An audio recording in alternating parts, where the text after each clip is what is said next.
एक बार गौतम बुद्ध किसी गांव से गुजर रहे थे। उस गांव के लोगों को गौतम बुद्ध के बारे में गलत धारणा थी, जिस कारण वे बुद्ध को अपना दुश्मन मानते थे।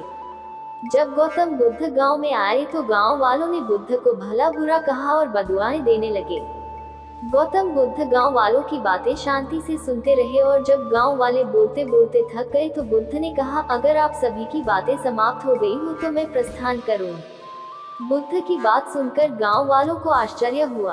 उनमें से एक व्यक्ति ने कहा, हमने तुम्हारी तारीफ नहीं की है, हम तुम्हें बदुआएं दे रहे हैं, क्या तुम्हें कोई फर्क नहीं पड़ता? बुद्ध ने कहा, जाओ, मैं आपकी गालियां नहीं लेता। आपके द्वारा गालियां देने से क्या होता है? जब तक मैं गालियां स्वीकार नहीं करता इसका कोई परिणाम नहीं होगा।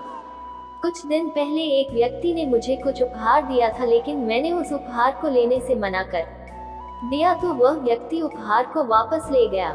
जब मैं लूंगा ही नहीं तो कोई मुझे कैसे दे पाएगा? बुद्ध ने बड़ी विनम्रता से पूछा, अगर मैंने उपहार नहीं लिया तो उपहार देने वाले व्यक्ति ने क्या किया होगा? भीड़ में से किसी ने कहा, उस उपहार को व्यक्ति ने अपने पास रख दिया होगा। बुद्ध ने कहा, मुझे आप सब पर बड़ी दया आती है, क्योंकि मैं आपकी इन गालियों को लेने में असमर्थ हूँ और इसलिए आपकी यह गालियाँ आपके पास ही रह गई है। बुद्ध और अनुयायी। भगवान बुद्ध का एक अनुयायी ने कहा, प्रभु, मुझे आपसे एक निवेदन करना है। बुद्ध, बताओ क्या कहना है?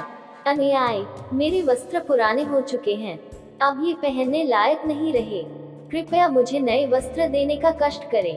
बुद्ध ने अनुयायी के वस्त्र देखे, वे सचमुच बिल्कुल जीर्ण हो चुके थे और जगह जगह से घिस चुके थे, इसलिए उन्होंने एक अन्य अनुयायी को नए वस्त्र देने का आदेश दे दिए।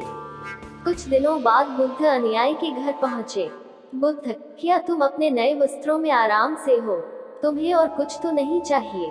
अनुयायी, धन्यवाद प्रभु, मैं इन वस्त्रों में बिल्कुल आराम से हूँ और मुझे और कुछ नहीं चाहिए। बुद्ध, अब जबकि तुम्हारे पास नए वस्त्र हैं तो तुमने पुराने वस्त्रों का क्या किया? अनुयायी, मैं अब उसे ओढ़ने के लिए प्रयोग कर रहा हूँ। बुद्ध, तो तुमने अपनी पुरानी ओढ़नी का क्या किया?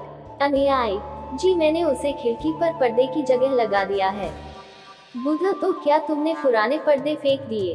अनुयायी, जी नहीं, मैंने उसके 4 टुकड़े किए और उनका प्रयोग रसोई में गर्म पतीलों को आग से उतारने के लिए कर रहा हूँ। बुद्ध, तो फिर रॉय के पुराने कपड़ों का क्या किया? अनुयायी, अब मैं उन्हें पोछा लगाने के लिए प्रयोग करूँगा। बुद्ध, तो तुम्हारा पुराना पोछा क्या हुआ? अनुयायी, प्रभु, वो अब इतना तार तार हो चुका था कि उसका कुछ नहीं किया जा सकता था, इसलिए मैंने उसका एक एक धागा अलग कर दिए की बत्तियां तैयार कर ली। उन्हीं में से एक आपके कक्ष में कल प्रकाशित था। बुद्ध अनुयायी से प्रसन्न हो गए। वे प्रसन्न थे कि वे वस्तुओं को बर्बाद नहीं करता और उसमें समझ है कि उनका प्रयोग किस तरह से किया जा सकता है। ये कहानी अच्छी लगी हो तो लाइक, शेयर, सब्सक्राइब जरूर करें। धन्यवाद।